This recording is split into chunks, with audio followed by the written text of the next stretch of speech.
Hey everybody, this is the Sliders Review, and welcome to a special edition of Asian and Pacific Islander Heritage Month. And I'm here today to talk to you about The Tuxedo, the 2002 action comedy movie starring Jackie Chan and Jennifer Love Hewitt.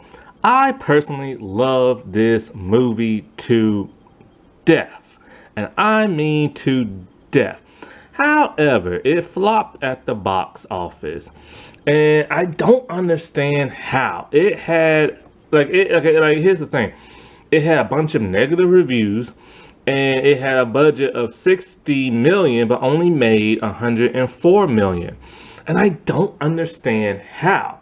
Now, a lot of people say that they did not want to see Jackie Chan use special effects and wire works. Even him himself did not like that. But you have to understand why. See, the reason is because this is the first Jackie Chan movie where his character does not know martial arts. In fact, this is kind of like a spoof or a parody of the James Bond movies. And where you know how James Bond always wears a tuxedo. Well, that's the reason for the name of this movie. The tuxedo in here is a highly experimental government exosuit, and it's the suit that causes Jackie's character to do all this amazing stunts and like martial arts. I find that fascinating and very intriguing. And it really, Jackie Chan acted his butt off in this movie. This is one of his funniest movies ever because of his reactions to the suit doing everything. And, it takes a lot of skill to do martial arts and stunts, but to pretend you're not the one actually doing it, and in fact, it's the suit. And it is hilarious, and I mean hilarious. Especially the part where he activates the pants, because he only has the pants on. He activates the pants for defense and everything. So it's like pants only defense. And it's so hilarious because he's rolling around on the ground and he's all like, oh my god, what's happening? And it's so hilarious. Another reason why I love this movie, of course, because Jackie is in it. Like I said before, this is the funniest I've ever seen him in a movie. I love him in the Rush Hour movies, and yeah, he's funny in that, but here he is hilarious.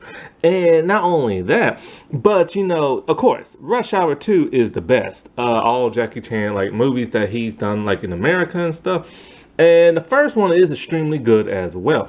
However, I will put this at a strong second and a half or third, because this is better than Rush Hour 3. Rush Hour 3 was a bit disappointing at times. It was just kind of like they didn't know what they really wanted to do, but they just put it out. And, Jennifer Love Hewitt is literally one of my favorite all-time actresses and stuff. I love seeing her stuff. I love how adaptable she is. She can play the nice girl, the mean girl, the smart girl, the heroine, a person in a slasher movie. It doesn't really matter what she's in. She's really, really good. However, some of the techno babble in here didn't come off as genuine. It seems like she struggled to remember how to say all that scientific stuff.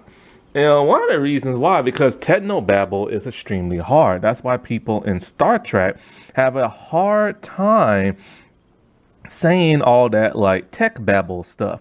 Not to mention, she is a giggler. She loves to laugh and she loves to giggle. The bloopers in here are even more hilarious than the movie and stuff. And in the movie, Jackie's all every 5 seconds, she's always laughing. And he's all the moment the person says action and the film start rolling, she starts laughing and giggling. And he's all it's a waste of time, it's a waste of film. In his goofy way he says stuff. He's not trying to be mean, but But it does frustrate him a little bit. You know how Jackie is about that stuff.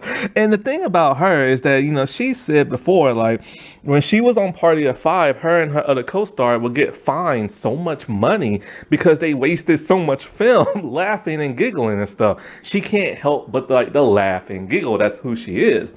And this was around the time movies started to go digital filming and stuff. You can tell because of all the little digital pixelation grain that's on the movie and stuff. Very similar to the Daredevil movie that came out around this time. This was before they crafted the digital art of like filming and made it look like nice and clean like they do in modern day. So when you watch this on DVD, you can see the little pixels and dots and stuff like that. And so but I think her and Jackie are a really good duo. However, this movie is not perfect. There are some things that could be explained a bit better. There are some things that could flow a little bit better. So it's not an entirely perfect movie, but I do hold this in high praise and stuff. And I'm really sick and tired of people downing this movie and talking about, oh, this movie sucked and everything like this. I honestly believe the thing is that people have an expectation of Jackie Chan. They want to see Jackie Chan do his own stunts. They want to see Jackie Chan be Jackie Chan. You know what I'm saying? And in here, it does kind of rob you of that, especially when you see the bloopers and you see the bloopers and you see that he actually was given a stunt double and stuff. And he's talked about how there was a scene, a fall he was supposed to do, but they made him practice it, but they wouldn't let him actually do it on when the camera was rolling and stuff. And he's talked about how frustrating it was, doing American movies because they're so much different than Hong Kong movies. He's talked about how in Hong Kong, you have a small crew, you'll put the camera on a chair and you'll just roll it like that. But here in America, they have tons of people on set. There are people to count how many words there are on the script. There are people to count how many minutes it doesn't go over. There's assistants for assistants. And they wouldn't let him always do his own stunts. And so also his karate team, his stunt team could not come over and do the stuff that and do the stuff that they always do in all his movies.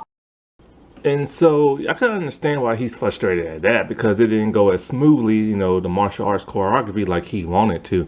Also, he said that on the first day of filming, Jennifer broke her finger because she had to do, I think she had to punch one person and something happened and she broke her finger and stuff like that. And he said it drove him crazy because American films are just so different and stuff. But he did say he did like doing this because he got to work for DreamWorks and he got to meet Steven Spielberg. Not only that, but he got to meet James Brown and performed with him. However, the performance with James Brown got cut from the movie, but you can watch it in the deleted scene. And so I still hold this movie in high praise. I still think it's great. It sucks that people didn't like it, but people should give this movie a second go, and they need to understand what they're expected to see, what I'm saying? Because when you actually take in what this movie is about, you will understand it a lot better. It's a spy parody of the James Bond movie, and it's a man who is Asian and doesn't know martial arts, and he thinks that's a stereotype because his friend in the movie's all I thought all you people knew martial arts, and he's all that's only in the movies and stuff like that. No, because not all Asian people know martial arts. And so it's really interesting to see a man who's never done this before getting his body controlled by a suit. And it's just so fascinating. Also, Jason Isaacs is in this movie. And I was really disappointed he didn't get that much screen time. But he does make for a really good James Bond. I'm surprised he hasn't been cast for it yet. However, he is getting up there in age. Also, I was disappointed to see what is this one actress? Debbie Mazer, she was barely in the movie as well. And I'm not sure who his friend is in the movie, but it was the black guy. Yeah, he is. Romani Malco. He was barely in the movie. Like, he appears in the beginning and just completely disappears. And that's how a couple of the other stars are. But, other than that, it's like, pretty cool. Now, the villain is very low key, laid back, could care less about his fiance. He just wants to take over the world. And he's very evil. He will kill a person without hesitation. However, once you get to the third act and he takes over the suit, he becomes a generic, mustache twirling villain who makes a lot of one-liners, who chats a lot and acts really silly. It's very bizarre because his personality does a complete 180 shift and everything. And, there is some misogyny in this movie. There are times where they keep focusing on Jennifer Love Hewitt's chest and talking about she has a nice rack. And they show that the other CSA, who would probably be CIA agents, they're always Googling at the women's butts and chests and making them say dumb code names like I have a nice rack and stuff like that. And that does suck, but sadly it was the early 2000s, and so that's how a lot of movies were. But it's one of those things they could literally just leave out and it wouldn't harm the movie at all. You know what I'm saying? There are some other parts in this movie where it's kind of one of the scientists dude, he doesn't like Jennifer Love Hewitt's character and doesn't think she's all that smart, but then halfway into the movie you see him trying to date her for some bizarre reason, so that didn't make sense. As for the actual villain's plan, it's straight up old school James Bond, just somebody wants to take over the world. The plan is a fictional bug that is bacteria you put in water and it causes super dehydration. And so because of that, this guy is okay, I'll poison the water supply and then so people can only buy my bottled water. It's so generic, it's so old school. But if you liked it in the James Bond movie, then you should have no problem and stuff like that.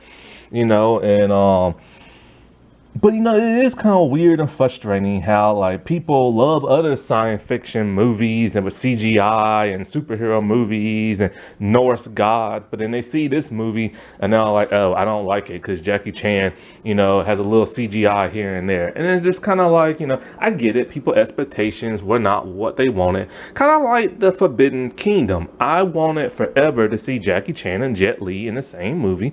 And they finally did it. And it was not what I thought it was going to be, but I still enjoyed the movie, even though there were some things here and there I did not like.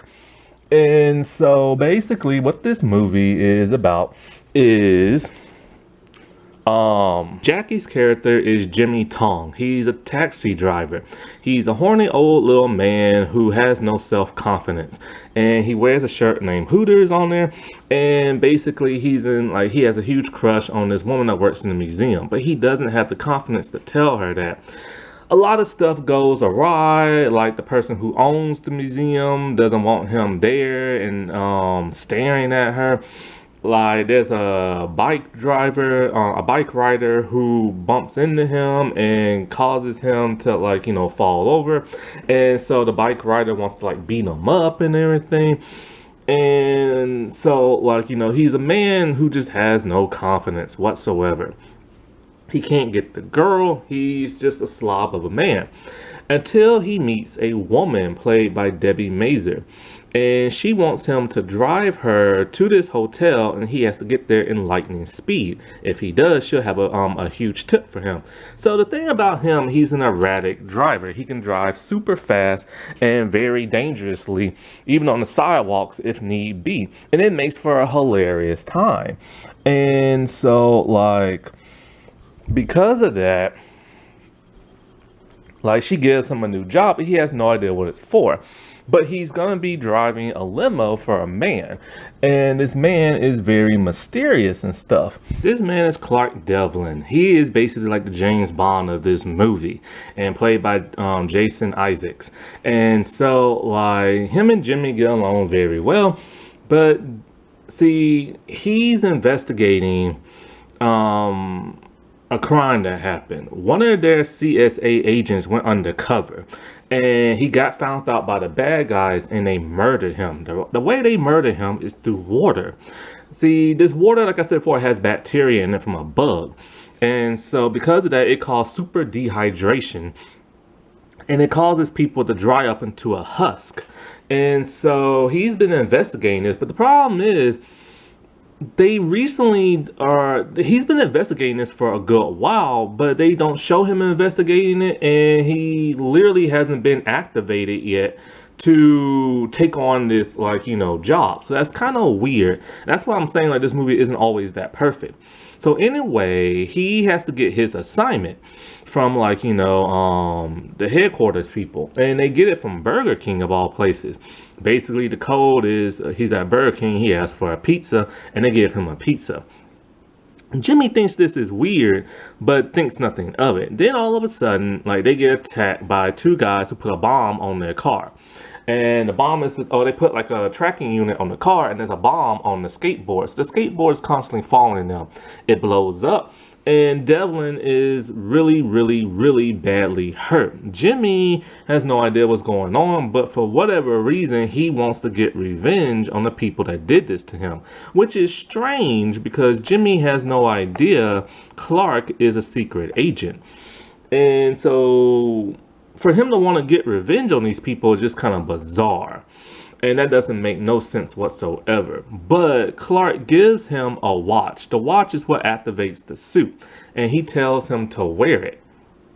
Now Clark is trying to say water striker, but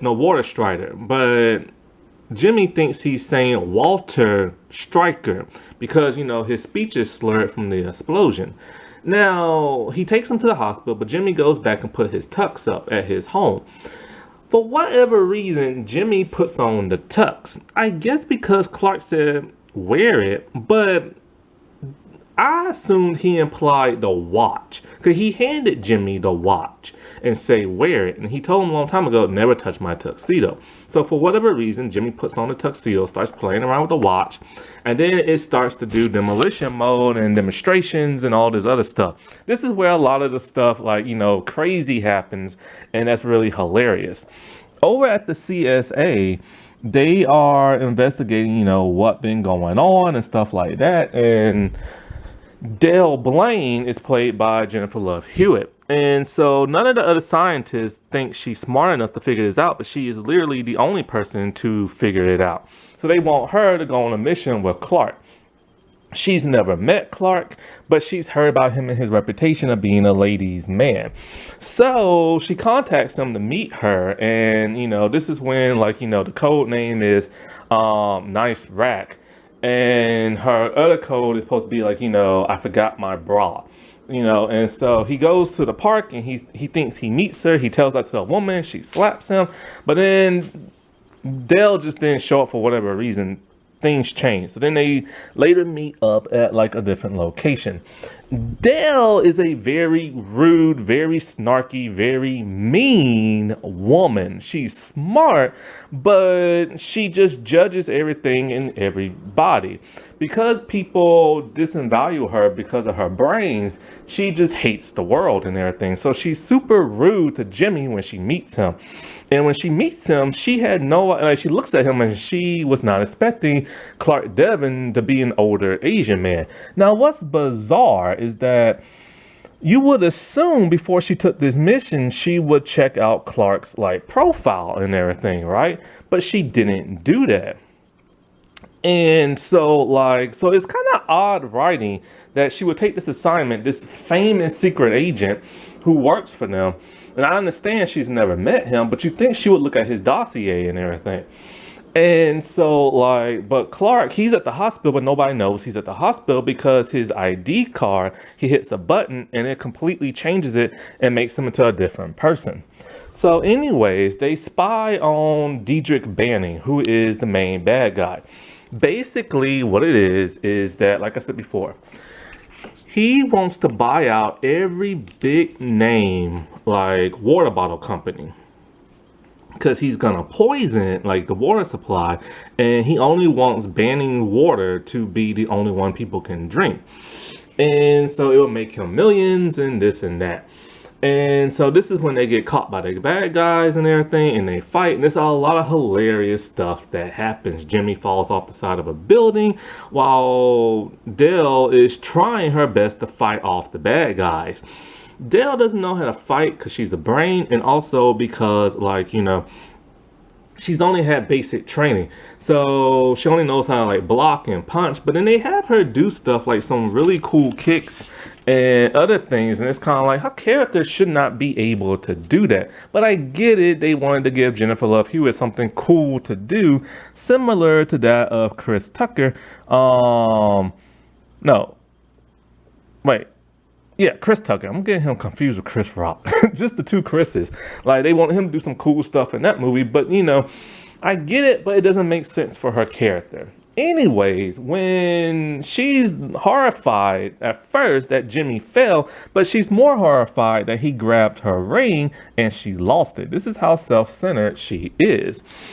Anyways, like, there's a scene when he's running really fast, and that's when he's on Wireworks and CGI, and he hops in the car.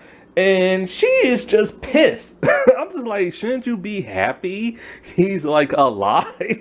But she's pissed because she wants to know how the heck did he survive that giant fall and everything. So anyways, they're gonna regroup and head to like where Banning's gonna be at next, which is a James Brown concert. Now Jimmy, of course, is having the time of his life because he gets to play somebody he's not normally get to be. He gets to be somebody important, and he's taking on the role of like Clark Devlin and stuff, even though it's a bit overwhelming at times for him. And so, like, at the James Brown concert, they meet James Brown because he wants to meet James Brown, and James Brown, he taps Jimmy on the shoulder, which causes the suit to react and defend itself. So it tosses James in the air and he's knocked unconscious, which causes Jimmy to perform as James Brown with a voice modulator and stuff, because the suit's able to do that. Now, the only CGI that is bad in this entirety of the movie is when he first activates the suit and you see his hand, and it's a CGI hand. It looks very Harry Potter-ish from the first two movies, the CGI. And also the bug looks a little too fake and everything too. It looks like something out of a video game. And so, like, he's performing and he really, really impresses that Diedrich Banning's fiance, who's a bubbly airhead. And so while he's entertaining her in the hotel room, Dell is talking to that of Diedrich. Now, what don't make no sense is that she's able to massage his ego and get information from him. Like, he says, like, sometimes when he can't sleep at night, which is often, he goes to his lab. Somehow the bad guy henchmen know who she is, I guess, from that night that they planted like a bug on the briefcase and stuff and fought those goons. So now he knows, like, who she is. And it's a little too quick, and it would have been nice if we could have seen the goons do some investigation to find out who she is. Anyways, they try to kill her, and she's in like the pool. She's fighting underwater. It's a really cool scene. And Jimmy, he makes, like, because he has to, like, try to dodge Diedrich's like fiance who's trying to like get him and everything, and she rips the tuxedo off him, and it has like a camera to it in the bouquet. And this is how the CSA agents know that the chauffeur has taken the suit. Now, So of course, they want it back and everything. Well, this is when we get like the pants defense and everything, and he throws the dude out the window to save like Blaine and everything, and so they head on out of there. And so now they have to go to Diedrich's home because he's throwing a party. Now, this doesn't make no sense. Diedrich knows who Dell and Jimmy are. So why would they go there without disguises and everything? And it doesn't make no sense whatsoever because they can easily get found out. And of course they do. And so while at the party, she gets contacted by Debbie's character. And so she pulls a gun on Jimmy and she takes the tuxedo only to get caught by the goons.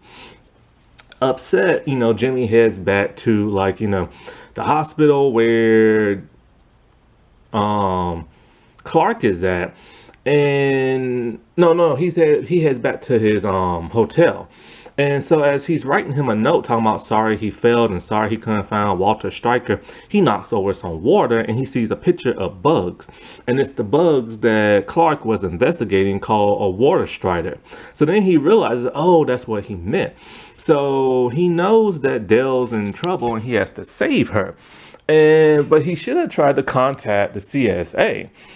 But he goes inside the closet and he sees another suit, and it says the other 10%, the other 90% is in you. Now this doesn't make no sense whatever. So remember when I said he was the chauffeur originally? Before the whole bomb explosion, he liked Jimmy so much that he called the CSA and he had them create Jimmy his own suit, like an exosuit. But why? Why would he like this chauffeur so much that he think, oh, he'll make a great agent and everything? And, and why would he also want Jimmy to wear the suit? So that part never makes no sense because Jimmy's not like a spy and everything. And so because of that, Jimmy puts on the suit. Now, it's a regular church type suit with a long tie to it. It's not a tuxedo. And so Jimmy goes back to Diedrich's place and he goes to rescue Dell. Now Dell activated her tracking unit so that the CSA can find her, and to buy some time, she's trying to not get killed. So she gives Diedrich the exosuit. I'm just like, why would you do that? She should have just talked and rambled, because she tried to get her way out of it by saying that the bugs have to mate with the queen on the different hemisphere of the earth, and this is the wrong area for them to mate and stuff like that. And so, but it was dumb of her just to give the suit away. So Jimmy comes in, but his suit is not as strong as the other one. But it makes for some good action and stuff like that, as she's trying to use the little acid water to destroy the computer console and this and that. Basically, the whole thing is they have to keep the bugs away from the queen. So Diedrich, this is when he's fighting Jimmy, and it's a lot of comedic stuff because Diedrich all of a sudden became super comedic all of a sudden. Well, the bugs get loose, but there's nothing they can do because they want to get to the queen. She's encased in a giant jar. And so Jimmy has the jar, but then it drops. And then so the queen is flying around. This is when Jimmy gets the idea to take a bottle glass, chuck it towards the queen, and the glass pops Diedrich in the mouth and gets stuck in his mouth. Because of that, all the bugs somehow able, bugs don't have no spine, so they're able to crawl inside his mouth, causing super dehydration to Diedrich. He dies. The CSA comes in. They thank Jimmy for his service, but then they want to reward him and stuff like that. So Jimmy wants to date the lady at the museum. And so they create this huge spy operation to get him to date her. They corner off all the streets, put all their agents in the street, make sure nobody can get in his way. They take out the biker, to squashes that dude. They electrocute the owner of the museum. And so this is spearheaded by Dell, whose real name is Delilah and stuff. And so she's getting upset because Jimmy likes this girl and not her. This is the part of the movie that's very weird. They did try to put a romance angle between these two. Note that Jennifer Love Hewitt and Jackie Chan are 25 years apart. And so it's very odd that she's crushing on this older man who she really can't stand. Now, of course, he's crushing on her because she's a hot girl and he's horny like that. And so he fails at his mission to try to get this girl. And Clark by this time is all healed up and he's all like, why don't me and you go to a different country and blah blah and like pick up some women or something like that. So him and Delilah have a huge argument because she likes him and he can't quite figure it out. But then they decide to go get like a coffee together. And it's really odd and bizarre that these two like each other because they're 25 years apart. I wish they just would have kept it where they could have been friends and constantly working in the field together. And I really wanted a sequel to this movie so badly. But people just didn't like this movie and stuff. But then it does make you wonder what a sequel would be like, because now Clark is, back in the field and he'll have his suit. Jimmy will have his modified suit. And, it would have made for a really interesting adventure and stuff. But sadly, the script should have been a bit sharper in terms of writing, I feel. Other than that, everything else was just great, and I love this movie. Happy Asian and Pacific Islander month, everybody. Alrighty, well, I'll talk to y'all later. Bye.